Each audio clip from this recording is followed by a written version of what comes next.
వచ్చినప్పుడు ఇక్కడ ఏమవుతది?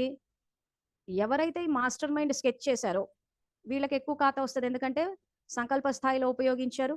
డబ్బుల్ని వాడారు, చేశారు. ఇంకొక వ్యక్తిని కిరాయికి పెట్టి చేసుకున్నారు. సో, ఇప్పుడు ఏమవుతదంటే ఈ స్కెచ్ చేసిన అతను సంకల్ప స్థాయిలో చేశాడు, వాచా స్థాయిలో చెప్పాడు ఏసేయమని చెప్పి. కిరాయి హంతకుడు ఏం చేశాడు? కర్మనా స్థాయిలోకి కూడా తెచ్చి వేసేసారు. వేసినప్పుడు ఇక్కడ ఏమవుతదంటే ఖచ్చితంగా ఈ కిరాయి హంతకులే ఫస్ట్ పోతారు. అసలు మెయిన్ క్యారెక్టర్ బానే ఉంటాడు. ఎందుకు మెయిన్ క్యారెక్టర్ బానే ఉంటాడు? ఎందుకంటే సంకల్ప స్థాయిలో, వాచా స్థాయిలోనే నేరాన్ని అక్కడ చేశాడు. కత్తి పట్టలేదు.